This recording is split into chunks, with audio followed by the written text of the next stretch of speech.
أعوذ بالله من الشيطان الرجيم بسم الله الرحمن الرحيم رب اشرح لي صدري ويسر لي أمري واحلل عقدة من لساني يفقهوا قولي ربي زدني علما ربي زدني علما ربي زدني علما. அஸ்ஸலாமு அலைக்கும் வரஹ்மத்துல்லாஹி வபரகாத்துஹு. நேசிக்கப்படுகின்றோமா வெறுக்கப்படுகின்றோமா அப்படிங்கிற தலைப்பில் ஒவ்வொரு நாளும் அல்லாஹ் நேசிக்கின்ற குணங்கள் பற்றியும் அல்லாஹ் வெறுக்கின்ற குணங்களை பற்றியும் தெரிஞ்சுட்டு வரோம். அல்ஹம்துலில்லாஹ். அந்த வகையில் இன்றைக்கி என்ன பார்க்க போகிறோம் அப்படின்னா, அல்லாஹ் நேசிக்கின்ற ஒரு குணத்தை பற்றி பார்க்க போகிறோம். நபி ஸல்லல்லாஹு அலைஹி வஸல்லம் அவங்க சொல்கிறாங்க, 2 துளிகள் அல்லாஹ்விற்கு விருப்பமானது. இந்த உலகத்தில் 2 துளிகள் அல்லாஹ்விற்கு விருப்பமானது. முதலாவது துளி என்ன அப்படின்னா, அல்லாஹுவை நினைத்து அவனுடைய அச்சத்தால் வருகின்ற கண்ணீர் துளி. இரண்டாவது துளி என்ன அப்படின்னா, அல்லாஹுடைய பாதையில் சிந்தப்படுகின்ற இரத்த துளி. இதில் முதலாவதாக இருக்கக்கூடியதை பற்றி தான் இன்ஷா அல்லாஹ் இன்றைய நினைவூட்டலில் நம்ம பார்க்க போகிறோம். அல்லாஹுவை நினைத்து அவனுடைய அச்சத்தால் விழுகின்ற கண்ணீர் துளிகளை அல்லாஹ் விரும்புகிறானா? வெறுமென கண்ணீர் துளிகளை மட்டுமா நம்மளுடைய ரப்பு விரும்ப போகிறான்? அந்த கண்ணீர் துளிகளுக்கு சொந்தக்காரரான மனிதரையும் அல்லாஹ் விரும்புகிறான். கண்ணீர் அப்படிங்கிறத கேட்கும்போதே நமக்கு அது ஒரு பலவீனத்தின் அடையாளமாக தோணும். ஆனால் நம்மளுடைய ரப் அதை அவனுடைய அன்பின் அடையாளம் அப்படின்னு சொல்லி வெளிப்படுத்துகிறான். இந்த கண்ணீர் துளிகளுக்கு அல்லாஹ் என்னென்ன சிறப்புகள் கொடுத்துருக்கான் தெரியுமா? நபி ஸல்லல்லாஹு அலைஹி வஸல்லம் அவங்க சொல்கிறாங்க, எந்த ஒரு மனிதன் அல்லாஹுவை நினைத்து அழுகின்றானோ, எந்த ஒரு கண் அல்லாஹுவை நினைத்து அழுகுதோ அந்த கண் நரகம் நுழையாது, அந்த மனிதரும் நரகம் நுழைய மாட்டார். எதுவரை அப்படின்னா, மடியிலிருந்து கறக்கப்பட்ட பால் மீண்டும் மடிக்கு செல்லும் வரை அந்த கண்களை நரகம் தீண்டாதுன்னு சொல்கிறாங்க. ஒரு மாட்டிலிருந்தோ ஒரு ஆட்டுடைய மடியிலிருந்தோ கறக்கிற பாலை திரும்ப அதனுடைய மடிக்குள்ளேயே நம்மளால் செலுத்த முடியுமா? அப்போது இது அசாத்தியமான ஒரு விஷயம். இதை ரசுல்லா இங்கே உதாரணமாக சொல்லி காட்டுறாங்க. எப்படி கறந்த பால் திரும்ப மடிக்குள்ளே போகிறது அசாத்தியமோ, நடக்காத ஒரு விஷயமோ, அதே போல் அல்லாஹுவை நினைத்து அழக்கூடிய கண்கள் நரகத்துக்கு போகவே போகாது, அந்த மனிதரும் நரகத்தில் நுழைய மாட்டாருன்னு ரசூலுல்லாஹ் சொல்கிறாங்க. நம்ம பலகீனமாக நினைக்கக்கூடிய இந்த பண்பு நரகத்திலிருந்து காக்கக்கூடிய ஒரு பண்பாக அல்லாஹ் பார்க்குறான். இன்னும் பாருங்களேன், நாளைக்கு மறுமையில் நிழலே இல்லாத அந்த நாளில், அர்ஷுடைய நிழல் மட்டும்தான் இருக்கக்கூடிய அந்த நாளில் 7 நபர்களுக்கு தான் அர்ஷுடைய நிழலில் இடம்பெறக்கூடிய வாய்ப்பு இருக்கும். அப்போது அந்த 7 பேரில் ஒருத்தர் யார் அப்படின்னா, தனிமையில் தன்னுடைய இறைவனை நினைத்து அழுத மனிதன். அப்போது அல்லாஹுவை நினைத்து கண்ணீர் சிந்தக்கூடிய மனிதர்களை அல்லாஹ் விரும்புகிறான். அவங்கள அல்லாஹ் நரகத்தில் நுழைய வைக்க போகிறதில்ல. அந்த மனிதர்களுக்கு அல்லாஹ் அர்ஷுடைய நிழலை தர்றேன் அப்படிங்கிறத வாக்குறுதியாக கொடுக்குறான். இன்னும் பாருங்களேன், இந்த அழுகை, இந்த கண்ணீர் சிந்துறதை அல்லாஹ் ஒரு அடையாளமாக சொல்கிறான். இறை நம்பிக்கையாளர்களுடைய அடையாளமாக அல்லாஹ் சொல்கிறான். சூரா மரியமுடைய 58வது வசனத்தில் அல்லாஹ் இதை பற்றி சொல்லும்போது, அர் ரஹ்மானுடைய வசனங்கள் அவர்களின் மீது ஓதப்பட்டால் அவர்கள் அழுதவர்களாகவும் சுஜூது செய்பவர்களாகவும் விழுவார்கள். இப்போ அல்லாஹ் இதை நம்பிக்கையாளர்களுடைய ஒரு பண்பாக சொல்லி காட்டுறான். ஆனால் நம்ம இந்த கண்ணீரை எப்படி பார்க்குறோம்? குர்ஆன் ஓதும்போது அழுகிறதா? யாரும் பார்ப்பாங்களோ? துவா கேட்கும்போது அழுகிறதா? தொழுகையில் நிற்கும்போது அழுகிறதா? இதெல்லாம் ஈமானில் திளைத்து போனவங்களுக்கு தானே வரும். நம்ம எப்படி இதை செய்கிறது அப்படின்னு நினைப்போம். இதை பற்றி நம்ம அதிகமாக கவலை கூட பட்டதில்லை. நான் தொழுகும் போதும், நான் துவா கேட்கும் போதும், நான் குர்ஆன் எடுத்து ஓதும் போதும் என்னால் அழுக முடியலையே, அல்லாஹ் விரும்பக்கூடிய இந்த பண்பு என்கிட்ட இல்லையே அப்படிங்கிறத பற்றி நம்ம கவலை கூட படுறதில்லை. இன்னும் சில நேரங்களில் யாராவது ஒரு வேளை துவாவில் இருக்கும்போதும் தொழுகையில் இருக்கும்போதும் அழுதா அதை நம்ம வேடிக்கையாக பார்ப்போம். நமக்கு வேடிக்கையாகவும் நமக்கு பலவீனமாகவும் தெரிகிற இந்த ஒரு பண்பு அல்லாஹ்வுக்கு ரொம்ப விருப்பத்திற்குரிய பண்பாக இருக்குது. நபி ஸல்லல்லாஹு அலைஹி வஸல்லம் அவங்களும் சரி, சஹாபாக்களும் சரி, அல்லாஹ் அப்படிங்கிற வார்த்தை சொல்லப்பட்டாலே அவங்களுடைய உடம்பெல்லாம் மெய் சிலிர்த்து அவங்க அழ ஆரம்பிச்சிருவாங்களாம். அப்போது அவங்க அந்த அளவுக்கு அல்லாஹோட தொடர்புள்ள மனிதர்களாக, அல்லாஹுடனான தங்களுடைய உறவை ரொம்ப உயிரோட்டமாக வச்சுருக்கக்கூடிய மனிதர்களாக இருந்திருக்காங்க. நம்ம அல்லாஹுவை நினைத்து அழுகிறதா இருந்தால் நமக்கு ஒரு தனி இடம் தேவை. யாரும் சுற்றி இருக்கக்கூடாது, யாரும் பார்க்கக்கூடாது, நான் தொழுகையில் இருக்கணும், இந்த உலக விஷயங்களில் நான் இருக்கக்கூடாது, இப்படி நிறைய கண்டிஷன்ஸ் இருக்குல்ல. நம்ம எப்போ கடைசியாக அல்லாவுக்காக அழுதுருக்கோம்? நம்மளுடைய தேவைகள் அல்லாஹ் கிட்ட கேட்கும்போது அழுதுருப்போமா? அப்படி இல்லைனா தஹஜத்தில் தனிமையில் இருக்கும்போது அழுதுருப்போமா? இந்த உலக விஷயங்களில் மூழ்கி இருக்கும்போது ஏதாவது ஒரு நேரத்தில் அல்லாஹுவை நினைத்து நம்ம அழுதுருக்கோமா? நான் சஹாபாக்கில் பாருங்களேன், இப்னு மசூத் ரலியல்லாஹு அன்ஹு ஒரு தடவை ஒரு இடத்த தாண்டி போகிறாங்க. அப்போது அங்கே ஒரு இரும்பு கொல்லன் என்ன பண்ணுறான் அப்படின்னா, ஒரு இரும்பை கடுமையாக எரியக்கூடிய நெருப்பில் போட்டு உருக்கிட்டு இருக்கான். இதை பார்த்த உடனே இப்னு மசூத் ரலியல்லாஹு அன்ஹு அழ ஆரம்பிச்சிடுறாங்க. சுற்றி என்ன நடக்குது, நம்ம எங்கே இருக்கோம், அதை பற்றிலாம் அவங்களுக்கு எந்த ஒரு கவலையும் இல்லை. அந்த நெருப்பும் அந்த நெருப்பில் உருகின அந்த இரும்பையும் பார்த்த உடனே அவங்களுக்கு நரகத்தில் இருக்கக்கூடிய மனிதர்களுடைய நிலையும் ஞாபகம் வந்துடுது. யா அல்லாஹ் அப்படின்னு அங்கேயே அழ ஆரம்பிக்கிறாங்க. யா அல்லாஹ், இந்த நரகத்துடைய வேதனையிலிருந்து என்னை பாதுகாத்து வைன். அல்லாஹுடைய அச்சத்தால் அழத் தொடங்குறாங்க. அதே போல தான் ஹுதைஃபத் இப்னு யமான் அப்படிங்கிற சஹாபி, நபி ஸல்லல்லாஹு அலைஹி வஸல்லம் அவங்களுடைய ரகசியத்துடைய பாதுகாவலராக இருந்தவர். ரசூல்லா யாரெல்லாம் முனாஃபிக்குகள் அப்படிங்கிற ஒரு லிஸ்ட்டை இவர்கிட்ட தான் கொடுத்து வச்சுருந்தாங்க. அப்படிப்பட்ட ஒரு சஹாபி அடிக்கடி அழுவாராம். ஏன் நீங்கள் இப்படி அழுகிறீங்க அப்படின்னு கேட்கும்போது அவர் சொன்னாராம், என்னுடைய முடிவு எப்படி இருக்கும்னு தெரியலையே, அது எனக்கு இன்பம் அளிக்கக்கூடியதாக இருக்குமா இல்லை எனக்கு கஷ்டத்தை தரக்கூடியதாக இருக்குமான்னு எனக்கு தெரியலையே அப்படின்னு அவர் தன்னுடைய இறுதியை நினைக்கும் போதெல்லாம் அழுவாராம். இந்த மாதிரி நீங்களும் நானும் ஒரு நாளைக்கு எத்தனை முறை நம்மளுடைய இறுதி முடிவை நினச்சி அழுதுருக்கோம்? அட்லீஸ்ட் அதை பற்றி நம்ம கவலையாவது பட்டிருக்கோமா? இன்னும் நபி ஸல்லல்லாஹு அலைஹி வஸல்லம் அவங்க தன்னுடைய வாழ்நாளில் அதிகம் அழுத நபராக தான் இருந்திருக்காங்களாம். ரசுல்லாவுடைய கண்களில் எப்பயுமே ஒரு கவலை இருக்குமா? எதுக்காகலாம் ரசுல்லா அழுதுருக்காங்கன்னு பாருங்களேன். குர்ஆன் ஓதும்போது அழுவாங்களாம், தொழுகையில் அழுவாங்களாம், அல்லாஹுடைய வல்லமையை நினச்சி ரசுல்லா அழுவாங்களாம், அல்லாஹுடைய படைப்பாற்றலை நினச்சி ரசுல்லா அழுவாங்களாம், அல்லாஹ் தனக்கு நேர்வழி கொடுத்ததை நினச்சி ரசுல்லா அழுதுருக்காங்க. இன்னும் நபி ஸல்லல்லாஹு அலைஹி வஸல்லம் அவங்க நமக்காக, இந்த உம்மத்துக்காக, நம்மளுடைய பாவங்கள் மன்னிக்கப்படணும் அப்படிங்கிறதுக்காக ஒரு இரவெல்லாம் நின்று அழுது தன்னுடைய இறைவன் கிட்ட பிரார்த்தனை செஞ்சுருக்காங்க. மறுமையை நினைத்து, மன்னரையை நினைத்து, இப்படி ஒவ்வொரு காரணத்துக்காகவும் நம்மளுடைய தூதர் அழக்கூடியவங்களாகவே இருந்திருக்காங்க. இப்போது இப்படிப்பட்ட தூதரை பின்பற்றக்கூடிய நம்ம இந்த பண்பை வளர்த்துருக்கோமா? நமக்கு இந்த உலகம் எப்பெல்லாம் அல்லாஹுடைய அச்சத்தை நினைவூட்டிகிட்ருக்கு, அதில் எப்பெல்லாம் நம்ம கண்ணீர் சிந்தி நம்மளுடைய இறைவனை நெருங்கக்கூடியவங்களாக இருக்கோம். உங்களுடைய கண்ணீர் துளியும் என்னுடைய கண்ணீர் துளியும் அல்லாஹ்வுக்கு விருப்பமான ஒரு விஷயமா இருந்திருக்கா? ஒருவேளை நம்ம தொழுகையிலையோ துவாலையோ அழுகிறதா இருந்தால் அதிகபட்சம் எதுக்காக அழுதுருப்போம்? நம்மளுடைய தேவைகள் நிறைவேற்றி கொடுக்கப்படாததுக்காக, இந்த உலகத்தில் நமக்கு ஏற்படுற மன நெருக்கடிக்காக, இந்த உலகத்தில் ஏற்படுற கஷ்டங்களுக்காக நம்ம அழுது இறைவன் கிட்ட பிரார்த்தனை செஞ்சுருப்போம். என்னைக்காவது அல்லாஹுடைய ஆற்றலை நினச்சி நம்ம அழுதுருப்போமா? அல்லாஹுடைய வல்லமையை நினச்சி அழுதுருப்போமா? அல்லாஹுடைய மன்னிக்கும் குணத்தை நினச்சி அழுதுருப்போமா? அல்லாஹுடைய கருணையை நினச்சி நம்ம அழுதுருப்போமா? ஒரு முறை நபி ஸல்லல்லாஹு அலைஹி வஸல்லம் அவங்க ஆயிஷா ரலியல்லாஹு அன்ஹா கிட்ட வராங்க. வந்து ஆயிஷா ரலியல்லாஹுடைய அருகில் வந்து உட்கார்றாங்க.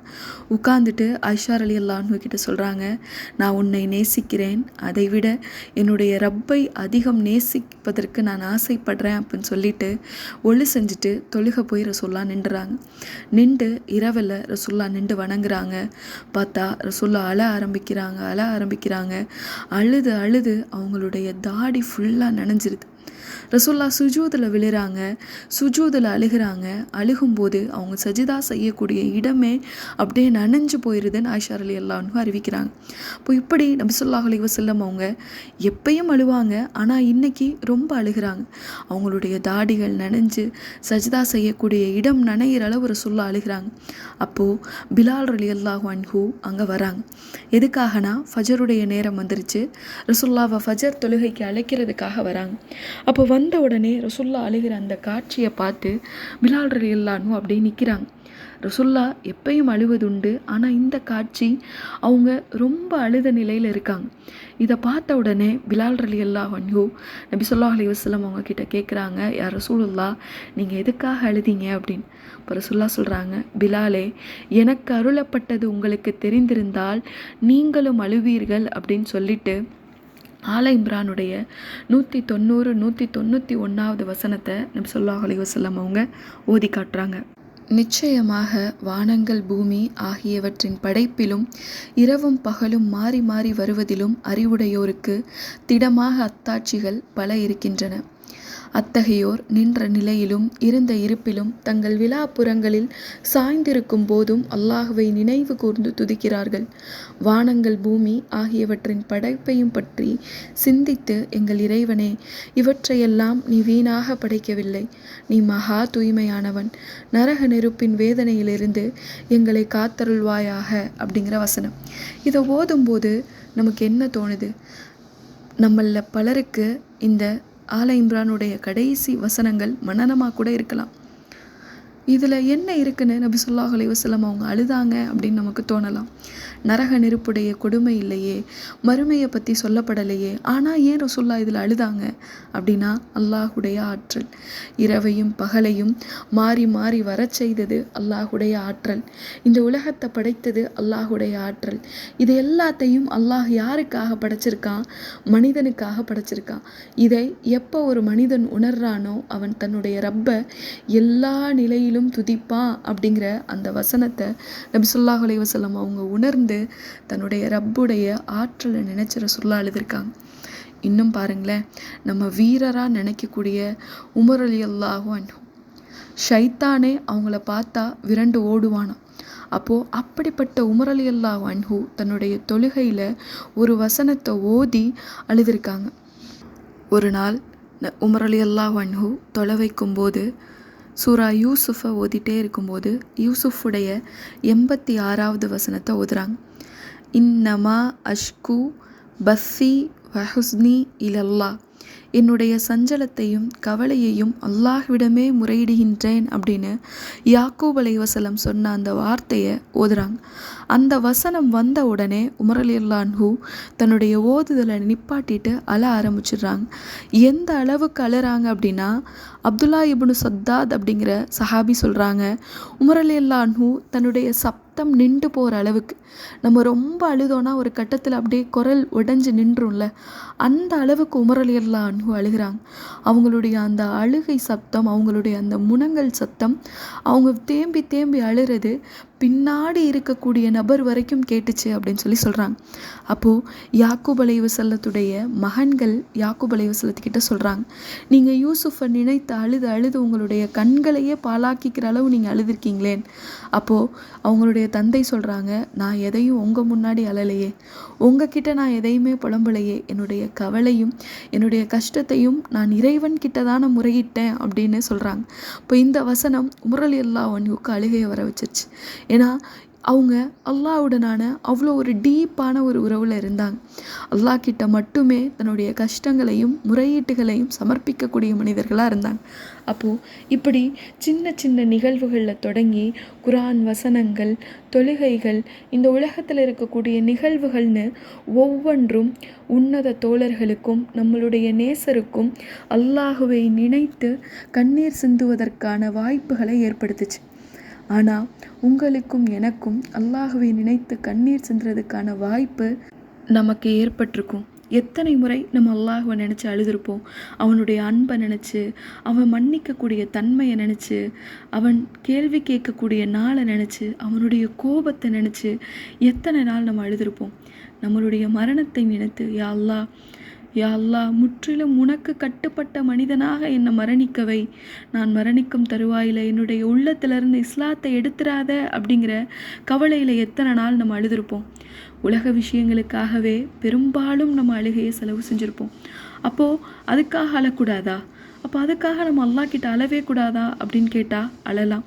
நமக்கு ஏற்படக்கூடிய கவலைகளையும் கஷ்டங்களையும் நினைத்து அழலாம்.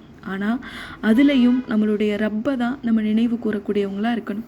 நமக்கு இந்த உலகத்தில் ஒரு நெருக்கடி ஏற்பட்டால் அதை நம்ம ரப்பு முன்னாடி சொல்லி அழும்போது, யா அல்லாஹ், இதிலிருந்து எங்களை வெளிக்கொண்டு வருவதற்கான ஆற்றல் உன்கிட்ட மட்டும்தான் இருக்குது, உன்னால் மட்டும்தான் இறைவா என்னை இதிலேருந்து சரி செஞ்சு கொண்டு வர முடியும் அப்படின்ற இறை நினைவோடு அழுகக்கூடியவங்களாக இருக்கணும். குரானை ஓதும்போது வெறுமனை அதை பார்த்து அப்படியே வாசிட்டே போயிட்டே இருந்துடாம அதில் இருக்கக்கூடிய அர்த்தங்களை சிந்திக்கும் போது அல்லாஹுடைய அச்சத்தால் அழக்கூடியவங்களாக இருக்கணும். தினமும் ஒரு நிமிஷமாவது எடுத்து அல்லாஹுடைய ஆற்றலை நினைத்தோ அல்லாஹுடைய கருணையை நினைத்தோ கண்ணீர் சிந்தக்கூடியவங்களாக இருக்கணும். அன்றாடம் நம்ம செய்யக்கூடிய செயல்களை நினைத்து இன்றைக்கி நான் என்னென்ன பாவங்கள் செஞ்சுருக்கேனே, என்னுடைய வாழ்நாளில் இதுவரைக்கும் அல்லாஹ்வுக்கு பிடிக்காத இத்தனை விஷயங்களை நான் செஞ்சுருக்கேனே, இதுக்காக என்னுடைய பாவங்கள் மன்னிக்கப்படலை அப்படின்னா என் நிலைமை என்ன ஆகும் அப்படிங்கிறத யோசித்து கண்ணீர் சிந்தக்கூடியவங்களாக இருக்கணும். அல்லாஹ் கிட்ட துவாக்கள் கேட்கும்போது கண்ணீர் சிந்தி துவா கேட்கக்கூடியவங்களாக இருக்கும். ஒருவேளை நமக்கு இயல்பாகவே கண்ணீர் வராத மனிதர்களாக நம்ம இருக்கலாம். அப்போ என்ன பண்ணுறது? ரசூலுல்லாஹ் சொல்கிறாங்க, துவாக்கள் கேட்கும்போது அழுகுவது போல பாவனையாவது செய்யுங்க. ஏன்னா அல்லாஹ்வுக்கு அது பிடிக்கும். நீங்கள் மன்றாடி கெஞ்சி இறைஞ்சுறது மாதிரி கண்ணீர் சிந்தி அல்லாஹ் கிட்ட அழுது கேட்குற மாதிரி ஒரு பாவனை, ஒரு உணர்வையாவது நீங்கள் கொண்டு வாங்க அப்படின்னு சொல்கிறாங்க. ஏன்னா இது அல்லாஹ்வுக்கு ரொம்ப பிடிக்கும்னு ரசூலுல்லாஹ் சொல்கிறாங்க. அப்போது அல்லாஹ் விரும்பக்கூடிய இந்த கண்ணீரை பலவீனமாக பார்க்காம அவனுடைய அன்பின் அடையாளமாக பார்க்கணும் சகோதரிகளா.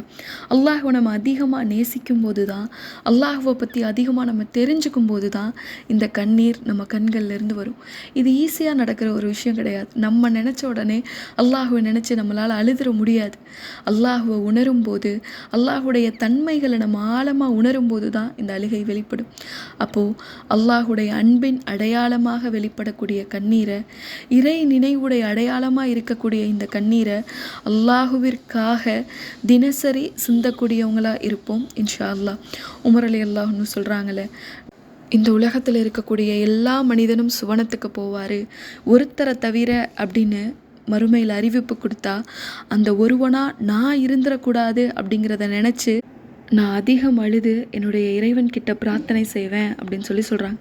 அப்போது அப்படிப்பட்ட கண்ணீர் சிந்தக்கூடிய மக்களாக, வீணான விஷயத்திற்கு, அற்பமான விஷயத்துக்காக அழுகக்கூடிய மக்களாக இல்லாமல் அல்லாஹுவை நினைத்து, அவனுடைய அன்பை நினைத்து, அவனுடைய கோபத்திற்கு பயந்து, அவனுடைய தண்டனைக்கு பயந்து, அவன் விரும்பக்கூடிய கண்ணீர் துளிகளை சிந்தக்கூடிய மனிதர்களாக இன்ஷா அல்லாஹ் இருப்போம்.